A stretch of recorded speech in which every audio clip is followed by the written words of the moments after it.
You're listening to The David Knight Show. Welcome back. Joining us now is Craig Richardson. He's the president of E&E Legal. E&E Legal is composed of a lot of people who used to be part of another organization prior to that I worked with, trying to get the emails of Michael Mann, one of the people on the American side that was involved in ClimateGate. It was largely focused in the UK University at East Anglia, the email saying, these models are not working out. We need to do something to fix this. We've got to hide the decline. And now, as Dullingpole on Breitbart has pointed out, Energy and Environment Legal Institute has been trying for years to get the emails that were done at the University of Virginia to be released. Michael Mann has fought that vehemently. Michael Mann, the guy who created the hockey stick graph that was used so much by Al Gore and other environmentalists. And it's like, well, show it, that's your conclusion, but show us the data that you used to come to that conclusion. Oh, no, you can't see that. He said, it's private. That's my private email. Well, you did it while you were at work. You did it while you were being paid by the University of Virginia. You did it on University of Virginia computers. And you published the data, so there's no privacy violation or intellectual property that's being used. As a matter of fact, your conclusions were used to craft public policy, so the public has a right to know that. Now, he's fought that for a long time, but now he's starting to release some of them because it looks like they're going to be able to pry some of these out of his hand. So he's kind of, he's been fighting this like Hillary Clinton. I wanted to talk to Craig because they've been at the center and are still fighting to get that information for us. And I want to find out the current status of this. So joining us now is Craig Richardson, president of E&E, that's Environment and Energy Legal, and you can find them at eelegal.org. Thank you for joining us, Craig. Well, it's great to be back again, David. How have you been? Been good. Tell me a little bit about what's going on with Michael Mann. It's great to see that you guys are maybe getting some traction in this long-standing lawsuit. What's going on with it? Well, it's like the Beatles song, "The Long and Winding Road." It's over a decade since the ClimateGate emails came out of the UK.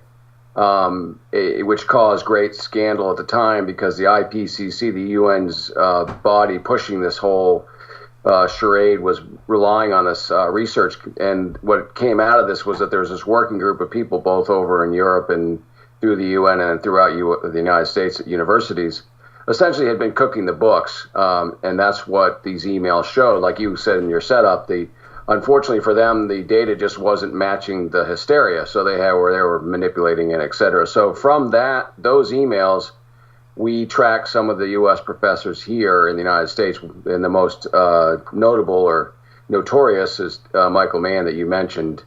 He was at the University of Virginia. We spent about 4 or 5 years on that case, went all the way to the Virginia Supreme Court to try to get his emails. He had moved on to Penn State, but we tried to get his emails when he was at the University of Virginia. And as you said, he was using university and taxpayer dollars to do something that wasn't even related to what he was teaching.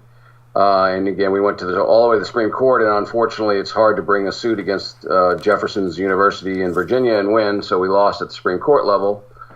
And then we went after similar types of emails, different professor, but similar types at the University of Arizona. And after 7 years, we finally have won that case. And that's why Michael Mann has sort of the old Clinton strategy of dumping any bad news on the night before 4th of July or something. That's what he's trying to do now, is to get ahead of the story and selectively release what he's got. So we're in the process. And that's the key. He's doing it selectively.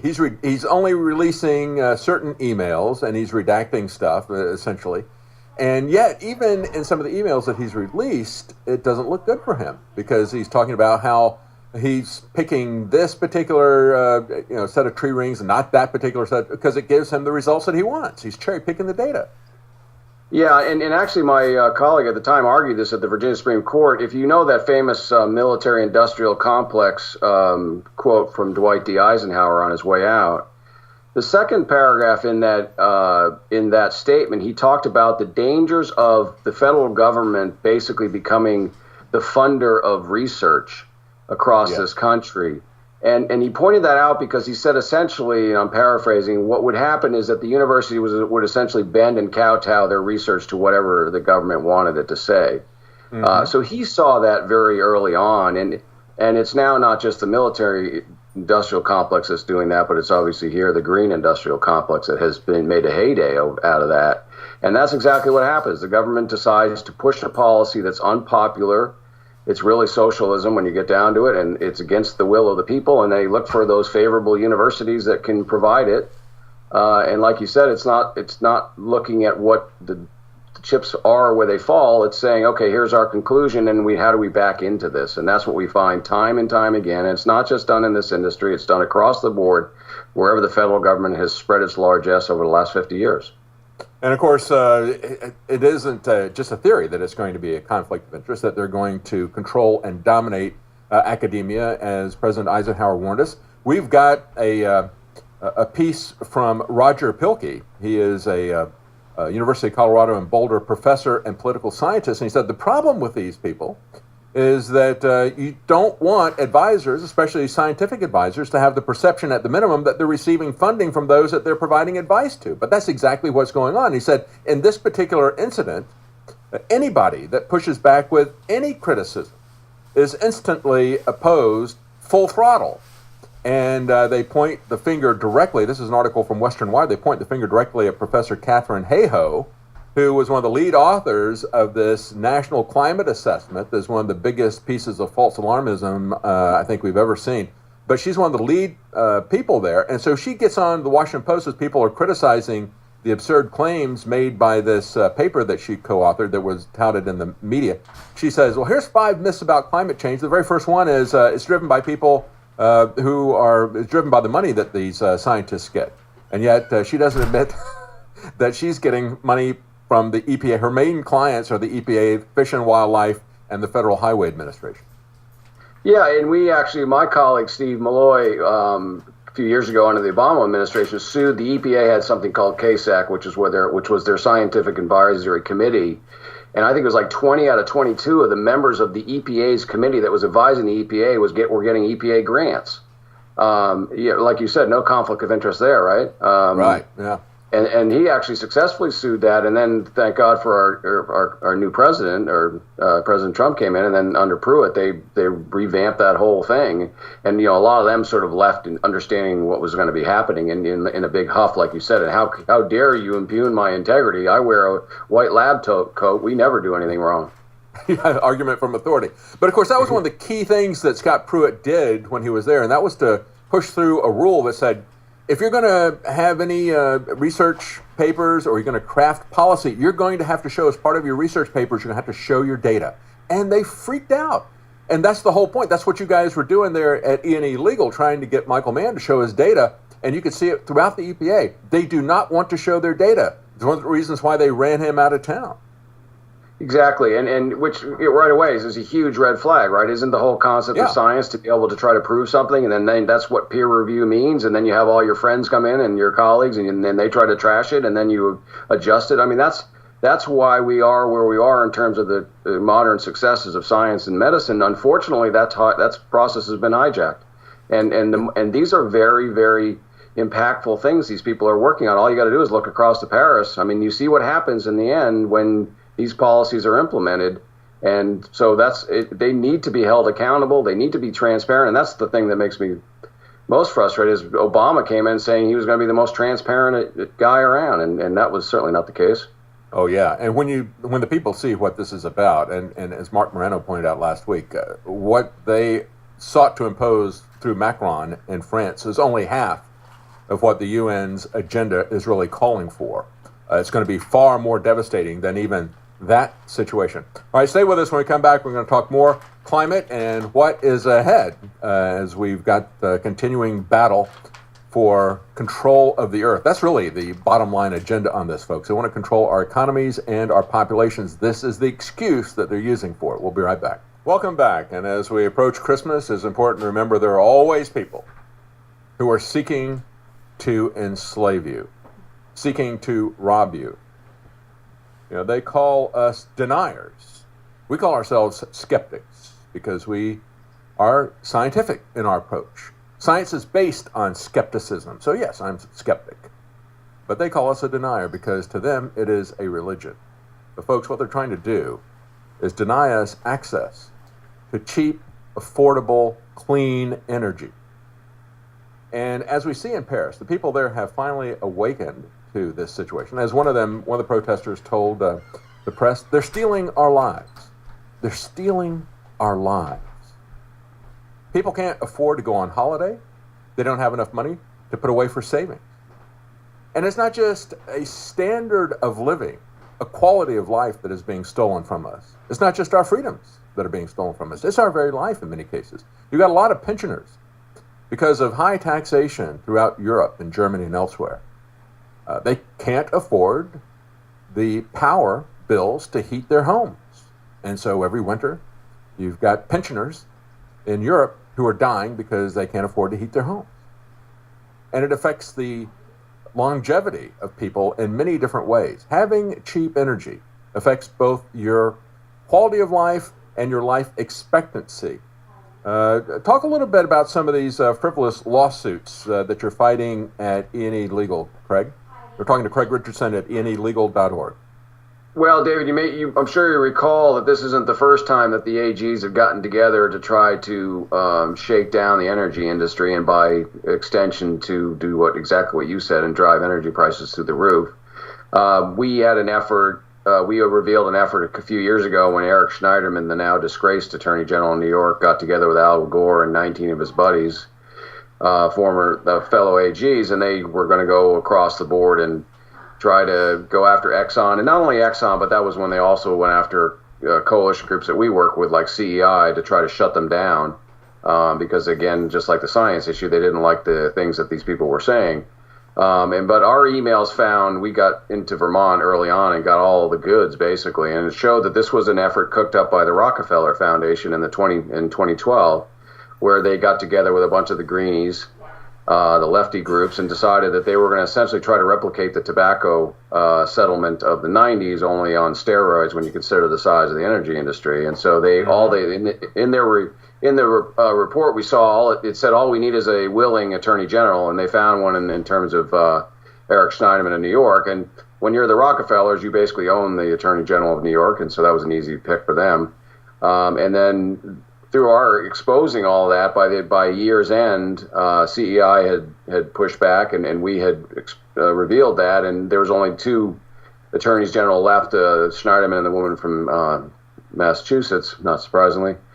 And then he had his own troubles, and that thing evaporated. So it's sort of like Bill Murray and Groundhog Day. We thought that was over, and then they came out with lawsuits out in San Francisco, federal lawsuits claiming that the 5 energy companies were responsible. And now that, the federal courts threw that out, and now we're back in New York again. And this time they're arguing that they defrauded their investors and stockholders because they didn't factor in the cost of regulation. Wow. It's just sort of an ongoing, merry-go-round, really, that these people keep trying, and it keeps coming out of New York because, again, that's where the Rockefellers own. And they're it never ends. It's kind of like the elections, it's just what we saw in California with the elections, the ballot harvesting and stuff. They vote early, they vote often, and then they keep voting until they get the desired results. And so I guess we could call this lawsuit harvesting. They're gonna keep recycling the lawsuits until they win. Yeah, and it is frustrating, and I think you're right, because they are the same end. The end is that we do not care about the will of the people. We don't care about the legislatures. We are deep-pocketed lawyers and interest groups, and we're going to keep coming at you. And they have. I'll give ExxonMobil credit. I mean, they're pushing back. They push back in the federal court out in San Francisco, and you have to, because the legal process provides you with discovery just as much as them. So you're going to have to pony up, and you're going to have to fight these. And then you're going to have to use PR channels like this and other ones to keep calling out the absurdity. I mean, I think what Tom Steyer and his hundreds of millions of dollars is throwing into elections has shown is that this issue will never win anybody. I mean, so it's not a winning political issue for these lefties. It's not. They lose every time these things come up.